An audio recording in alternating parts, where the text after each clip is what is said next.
I would be lying if I told you that I wasn't concerned. Tonight, the Jogger rapist, Richard Gillmore, is out on parole. He was released overnight after 36 years in prison. Gillmore admitted to raping 9 women and girls in the 70s and 80s, but he was only convicted in one of those cases. So he's now under what's called high-risk supervision in Multnomah County. Good evening, and thanks for joining us tonight. I'm Deborah Knapp. And I'm Rick Gasway in for Steve Dunn. Katu's Eric Mock is on your side tonight, getting answers about Gillmore's supervision conditions. Eric, survivors of Gillmore's attacks are spreading the word about his release. Yes, Tiffany Edens was out here this morning with her family and friends, putting up these flyers here, basically warning people that Richard Gillmore has now been released into the area here. You know, this is near one of Multnomah County's transitional housing locations. And she says she's doing this because the state deemed it unnecessary to notify people in the area. Tiffany Edens was only 13 when she was raped by Richard Gillmore in her own home. I still get spooked that somebody's watching me. I have bad dreams, nightmares.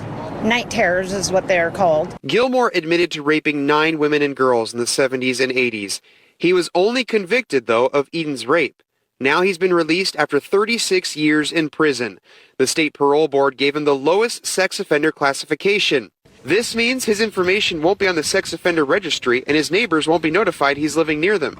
I don't think that's a very good determination, statistical determination on this type of predator. And we all know that he admitted to 8 other rapes of young girls and women. So Edens is taking it upon herself to let people and businesses in Old Town know he's around, something she wishes she didn't have to do.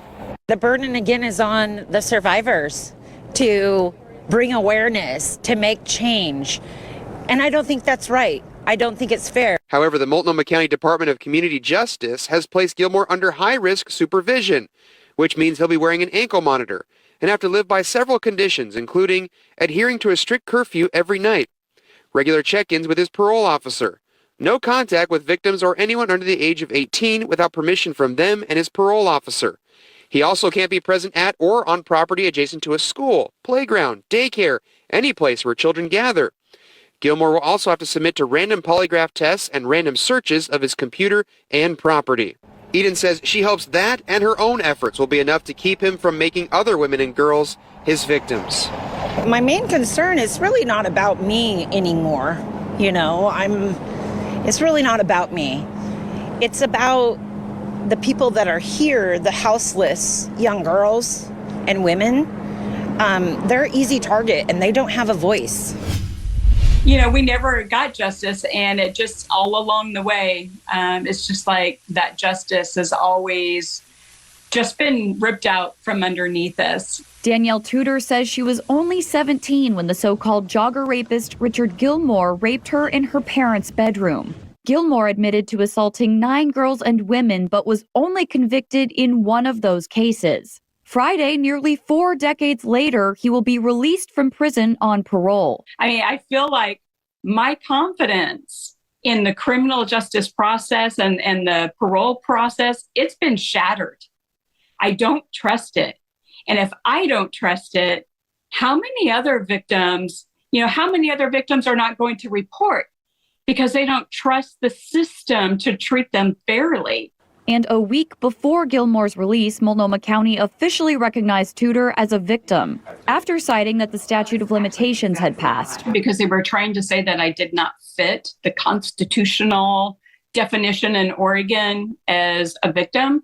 But when I read it, I went, how do I not fit this? Tudor now lives in Oklahoma, moving away after hearing that Gillmore would be released. He is classified as a level 1 low-risk offender. Victims and advocates asked Governor Brown to change Gillmore's rank to a level 3 offender, but that did not happen.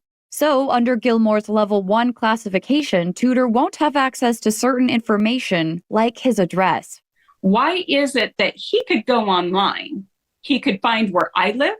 He could find where my family lives, but I will not know exactly where he lives. And that's wrong, because it feels like I'm the one now that has become the criminal and the one that doesn't get the information But Tudor is working to bring about change in the next legislative session in both Oregon and Oklahoma. She's pushing to extend the Oregon statute of limitations to 20 years and bring about parole board reform. And she says the law needs to better support victims. And currently in Oregon, it's 12 years. You've got 12 years to get your trauma unpacked and all put together so that you can finally move forward with your case. And that's just, it's not right. Tony tells me he'll be placed in subsidized housing in Northwest Portland.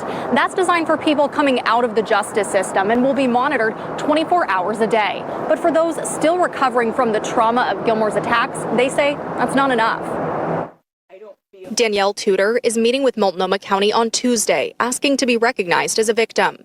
Richard Gillmore was not convicted for attacking Tudor when she was 17 because the statute of limitations expired. But the victim says the memory of running up the stairs and calling for police still haunts her. He came back.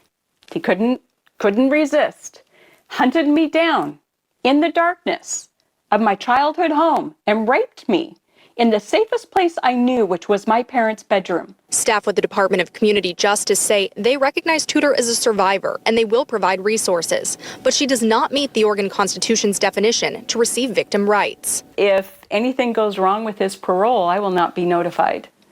So I'm just kind of hanging out there with a lot of information that I will not be able to know because they do not recognize me as a victim. The county tells us Gillmore will have a strict curfew that's enforced by both GPS monitoring and staff at his housing unit.